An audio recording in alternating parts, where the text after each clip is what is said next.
Hello everybody, welcome to Totally Tabled. My name is Shaggy, and today I'm running through my top 10 worker placement games. Now I'm going to be honest with you, I don't really know the official definition of a worker placement game. I'm just going to give you like the Shaggy definition, which may be completely wrong.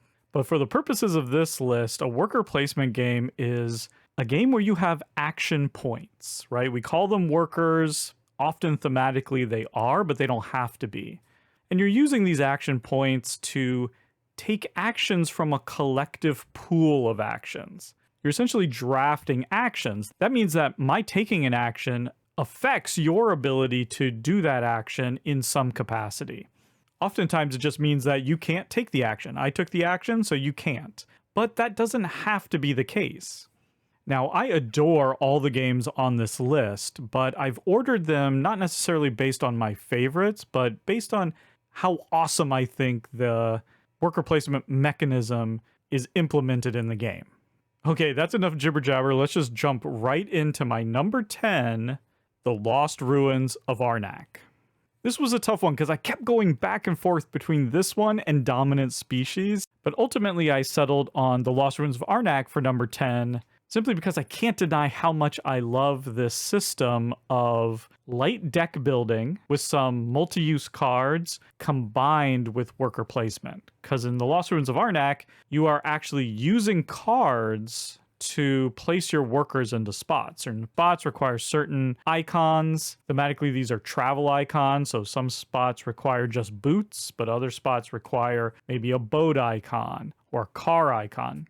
And the cards that you're drafting and adding to your deck in sort of a light deck building fashion, you can use those cards for their travel icons in order to make those worker placement spots. It's only one part of the game, but it works really well. I really enjoy that decision. I also like that certain spots might have creatures, monsters on them that you have to fight. And so you can go to that spot to get a little bit of benefit. But now that you're at that spot, you can then take an additional action later in your turn to then spend the necessary resources to defeat the monster. But you don't have to do that. And if you don't do that, then you get a little bit of fear card into your deck, sort of clogging up your deck. A little bit of a negative effect for going to a worker placement spot and not defeating the monster there. But once you've cleared out the monster, you get a little benefit. Now in the future, that spot's open and free to go to without having to worry about the negative consequences. So that's a neat little system. And it's cool how you're kind of building out the board, building up the worker placement spaces as you thematically explore the island, uncovering new spots. It all works together really well, and it's not even all of the game. The game has a lot of other things going on, but the worker placement is very cool, and that's why The Lost Ruins of Arnak is my number 10. Number 9 is Underwater Cities. This uses a fairly traditional worker placement idea where if I go to a worker placement spot, I've blocked it and you cannot go there anymore. The twist here is that you have a small hand of cards, and the cards come in 3 different colors, and the actions on the board come in 3 different colors. And when you take an action, you also must play a card from your hand, and if the colors match, then you're able to take the special ability that's on the card. Otherwise, you just discard the card. And that's such a simple idea, but it works just so well in this game. So you might go to a worker placement spot because you really want that particular action. Or you may have a card in your hand that you just really want to play and activate. And so you might go to a worker placement spot that isn't that great for you, but you really just want that card. So you're trying to be efficient, you're trying to get the most out of your cards and your actions, but people are constantly blocking you and getting in your way. It just works so great. And the game overall is a blast. I love the theme. You have this huge stack of cards. And so that, it's just doing all sorts of different things. So you never know what you're going to get. It has a sort of that tactical element, but also this overall strategy where you're building out your sort of underwater colony, using resources to expand your map and, build farms and different things. It's a really great game. And the worker placement here is simple, but really effective. So that's my number 9, Underwater Cities. Number 8 is Viticulture with the Tuscany expansion, in particular, the Tuscany expansion board. Now, on the surface, Viticulture is a fairly traditional worker placement game about making wine. You run your own vineyard. So you're planting grapes, you're harvesting grapes, you're turning those grapes into wine and then selling that wine. And depending on the number of players, there's either 1, 2, or 3 worker placement spots for each action. I mean, the game can go up to like 6 players. But with 2 players, there's only 1 worker placement spot for each action. And you start off with 3 workers, but one of your workers is a grande worker. And they have the special ability of being able to take an action spot that's already been occupied, which is really cool. So in this game, you have one chance, one opportunity in each round to break that classic worker placement rule and go somewhere that someone's trying to block you from. But you only have that one chance, so you got to use it wisely, right? That's really cool. That's a neat twist. But even better is that the actions are divided up into 4 different seasons. And you go through the seasons one at a time. So you start in spring, you have your spring actions. And your pool of workers can only be used, once per year.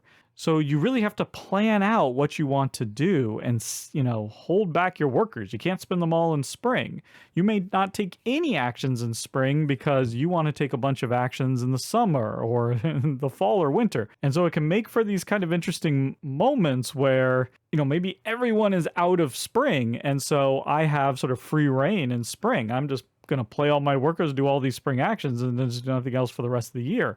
Or maybe I'm trying to hold back my workers a little bit, but I'm worried that other people are going to take the actions I want to take. It creates this really interesting dynamic where on the fly, you might just want to sort of switch up what you're doing for this particular year, try to get out of sync with other people so that you have more options. It creates a really cool dynamic, very thematic, and yet really simple. I think Viticulture makes for a great medium weight worker placement game, and that's why it's my number 8, Viticulture. Number 7 is A Feast for Odin. Now, I'm always talking about this game. It seems like it comes up on every other top 10 list. So you know it's going to appear here in a top 10 worker placement games. And really the unique thing here is just the number of action spaces. There are so many worker placement spots. I haven't counted. I don't know. There might be 50. I don't know. It's just a huge board filled with worker placement spots. It looks a little bit intimidating at first until you realize that really these are divided up into, I think, 4 columns. Each column is the number of workers you need to spend. So the more powerful actions will require 4 workers, whereas the least powerful ones only require 1.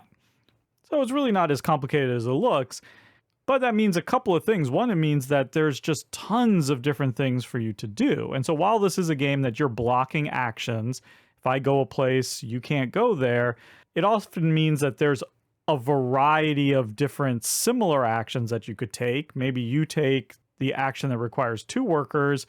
Well, I could take a very similar, even more powerful action that requires 3 workers if I wanted, right? So there's enough spaces where you're not completely getting in each other's way often, or there's enough alternatives that you can, find something similar to do. But there's also just so much that you can do that it always feels like you're doing something. You're never stuck or locked out of doing something good on your turn just because someone went to a spot and took it from you. But adding to all that, the solo game does something really cool, which is you're not playing against an AI or anything. Instead, you take 2 colors of pieces. And the first time you do your worker placement, you use 1 color. And then you leave those workers out there. And the next round, you use the other color. So essentially, you are now blocking yourself from taking actions in the next turn. And you just keep cycling back and forth, constantly blocking yourself round after round. That is such a cool way of doing a solo worker placement game. Incredibly simple to manage, but really changes up the way you have to think about something because you can't just do the same thing over and over again, round after round. Such a cool game that I'm probably never going to stop talking about. There you go. On this list, it's number 7. That's A Feast for Odin. Number 6 is the gallerist. So far on the list, we've had fairly traditional worker placement games where I go to a spot and I blocked it. I've taken that spot, you can't go there anymore. In the gallerist, that is not the case, which is a good thing because there's only 4 worker placement spots in the game. At each spot, you choose between 2 different actions, and on your turn, you have to go to a different location, to a different worker placement spot. But you have the option of leaving behind an assistant worker. And on someone else's turn, if they go to a worker placement spot where either your pawn is or one of your assistant workers is that you've dropped off previously, then you get a bumped out action. Your opponent still gets to take that action. You're not blocking them. Instead, they're giving you a potential action, which is such a great system, right? It's so positive and yet also so filled with angst because I don't want to go to a spot where you are and give you something extra. But it also means that if I really want to take an action, I can. Nothing's preventing me from doing that. It also means that you're always on the lookout for where you think your opponent's going to go next. So you can get there first and get a little extra bonus when they bump you out. The game itself is also really fun. You're running your own gallery, trying to discover new artists and commission work to put into your gallery and then market them and try to make them more famous so that you can sell those paintings for a profit. A really cool and accessible heavyweight game, and with just a really fun worker placement mechanism that I wish more worker placement games used. That is my number 6, the gallerist. My number 5 is Anachrony. I've really just got one word: mechs.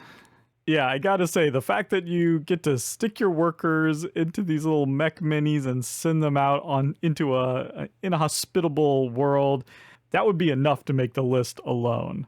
I mean, it's just the coolest thing. But apart from that neat idea of having sort of worker placement spots on your own board where you don't need a mech, but also having these worker placement spots, on the planet where you need to send them out in mechs, so you have to have enough mechs available to send out your workers.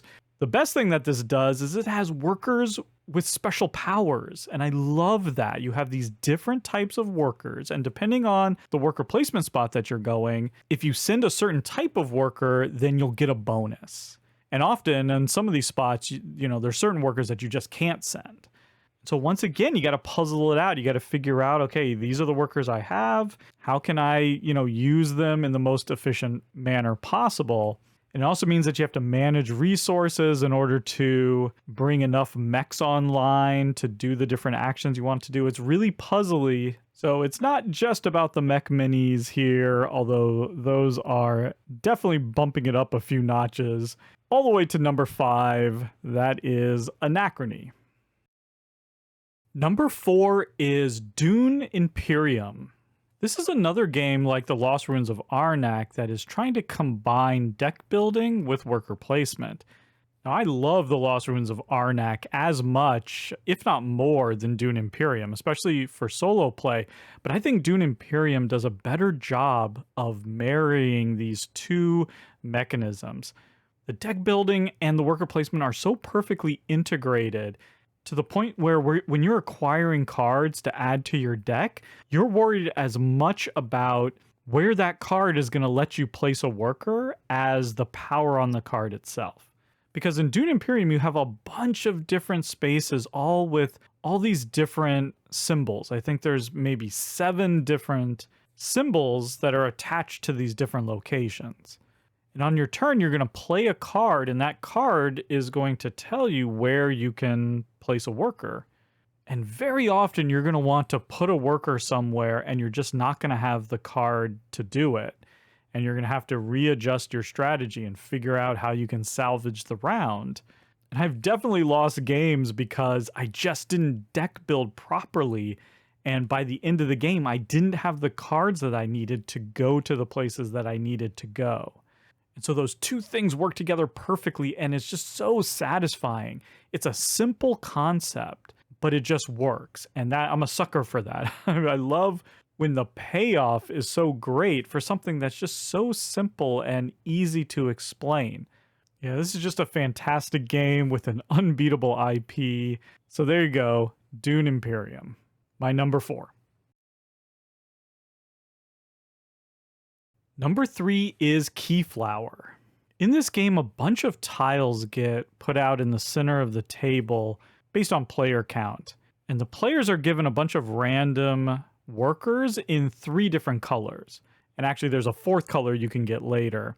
But on your turn, you're going to take one of your workers, and you're either going to bid for a tile by placing it next to the tile, or you're going to place the worker on top of the tile in order to do the action of that tile. And whatever color worker you use, that entire tile is painted in that color. Only that type of color of worker can then go there. And so I might bid for a tile using a red worker. Someone might come in and bid 2 red workers to outbid me for that tile. Someone else may come in with a red worker, putting it on top of the tile to then activate it. Once everyone has used all their workers, whoever has the winning bid for a tile gets to take that tile and add it to their tableau. You're building out your own little area, connecting roads, but you get to keep the workers that were placed on the tile in order to activate it. And also, you're not blocking the tile. If you go in there and you use a tile, if someone else wants to come in, they can. They just have to use one more worker than the last person. So if I put 1 worker and activate a tile, the next person can come and put 2 workers on to activate the tile. And when you acquire the tile, you get all those workers that are on there.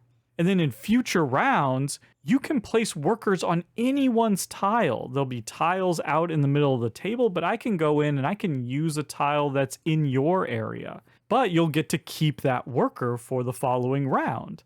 So you want to bid and acquire tiles that other people are going to want to use so you can get more workers. It's such a great system. It also means that if you have, a bunch of yellow workers, you have a lot of power. You can start putting yellow workers out on different tiles. And if other players don't have that many yellow workers, they're not going to be able to do anything with those tiles. Oh, it's so good. It makes for such great decisions. And this idea of using your worker either to bid or to place on the tile as a worker placement spot, it's so good. It works so well. And again, it boggles the mind that this hasn't been used in any other game, at least that I can think of. I'm sure someone has, but Keyflower is an absolute classic and really just one of the most ingenious mechanisms in board gaming. That's my number 3, Keyflower. Number 2 is Kanban EV. Now, I've done a full solo playthrough where I discuss this worker placement system in detail, so if you're really interested, go check that out. I'm going to give a quick explanation of it here because it's one of my absolute favorite systems. This game is really about working in an office. In this case, you happen to be in an office that is designing and manufacturing cars, but you have these 5 departments, each with 2 worker placement spots. And each department lets you take a variety of different actions. And you have 1 worker. That's it. So you're placing your 1 worker into 1 department. And one of the cool aspects is of those 2 worker placement spots in each department, 1 is going to let you take 2 actions, but go first. And the second one's going to let you take 3 actions, but go second, possibly if someone else goes there. So you have to make a decision. Do I want to take a few more actions and potentially go after someone else? Or is there something I really wanted to do in that department that I don't want anyone else to take? So I'm going to go that first, maybe take a few less actions. That's an interesting decision. But even more interesting than that is that these worker placement spots are in a line from top to bottom on this board, and you resolve the departments in order from top to bottom. And when you're done with your actions, you just lay your meeple down on the spot to show that they're done. And once everyone has done their actions, you then go back to the top, and whichever is the first meeple, they're the first to have to move to a new location, to move to a new department. You can't continue to take actions in that same department. You have to move to a different one. The problem is, everyone else is already in their departments blocking things. So they got to move to a new department, to an open station, an open worker placement spot. And then the next person gets to go and they have to find an empty place. It creates this really intense, interesting like dance in a phone booth because you have so few worker placement spots. You're really trying to get to certain places, but there's constantly struggling with the other players. And in fact, there's even an AI, your boss, Sandra, that's also moving around, blocking spaces, blocking departments, taking her own actions in these departments, which are mostly involved judging you and costing you points.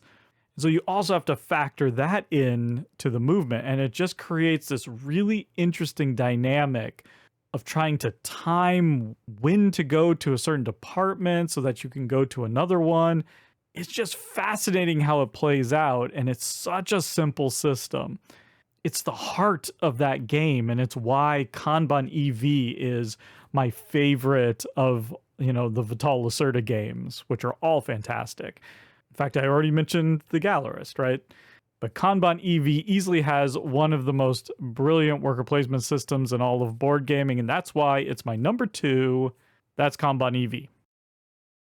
But my number 1 is a game that I don't think I've ever mentioned before on the channel, and that is Dungeon Pets. Once again, we have a brilliant worker placement system that I can't think of another game that uses it, and I'm not sure why. In Dungeon Pets, you have your imp workers, and you are raising these little monsters so that you can sell them to other dungeon lords to have in their dungeons to protect them from other heroes, right? So it's this really cool, cute theme, but you're using your little imp workers and whatever money you have, and you're creating groups. You're grouping them together into these various groups. And each group is going to have a strength equal to the number of imps and money in the group. So if I have 2 imps and 1 coin, that would be a 3 strength group. So everyone is simultaneously and in secret forming these groups with their workers. And then everyone reveals. And then you go in turn order based on the strengths of your groups. So the stronger groups go first. And it's such a wonderful decision because you can decide, oh, I'm going to make a bunch of little small groups. So I'll get a bunch of actions out on the board, but they're going to be all after everyone else is gone. So you're going to have really reduced options. Or you can make fewer, stronger groups so that you can go earlier in turn order and maybe get that thing that you really need, but you're going to take less actions. It's so perfect. It works so great. And it's really cool because some spaces, they require you to have at least 2 imps, right? Because the thing that you're getting is so heavy, they have to carry it back to your pet shop. And so you need at least 2 of them. Or some spaces require you to have at least an imp and a coin because you're buying something. Or some spaces, your imps are going to stay there over the course of the game. And so you don't want to go to that spot with too many imps because then you'll have too many of your workers tied up in that space over the course of the game. And there's ways of acquiring extra imps and getting more money. It's such a perfect way of really emphasizing what worker placement does so good, and that's that turn angst. In Dungeon Pets, the more you need something, the more you have to pay for it. The more it's going to cost you. It's like, oh, do I need to spend 5 imps to make sure that I get that particular pet that I really need or that particular cage to hold them in? It's so wonderful. And that reveal of those blind bids, and you think you're going to be first player because you have a strength 4 group and then someone's done a strength 5 and you go, oh no, don't take the thing that I want. It's so good. Why don't more games do this? This is such a great system. And the funny thing is, this is just one of many awesome, unique elements in Dungeon Pets. And yet I rarely hear anyone talking about it. This is such a fantastic game. If you've never checked this one out, this is a must play. It's definitely medium weight and it's quirky. And so it takes a play or two to kind of figure it out. It's got this really cool card system with such a wonderful theme. It's so just cute and charming and interesting and unique. That's it. The number one worker placement game, Dungeon Pets. And there you go. That's my top 10 worker placement games. There are so many great worker placement games, so many great ones that I just, didn't mention here because 10 is just not enough. I mean, I could have mentioned Zolkin with its amazing time mechanism with these gears. I could have mentioned Architects of the West Kingdom, where you start with a ton of workers and you're putting them out there building up, and then your opponents can send them off to jail. I could have mentioned Stone Age, which is a fantastic family weight Euro where you're sending out workers and then you get to roll dice to try to get resources. Of course, you have the classic Agricola or Caverna, or the fantastic small two-player game Targi, which uses a really innovative worker placement system. There are just so many that I could discuss. What are your favorite worker placement games? Which one should I have mentioned here? Put those in the comments below, and while you're at it, please like this video, subscribe to the channel. Until next time, thank you so much for watching, and goodbye.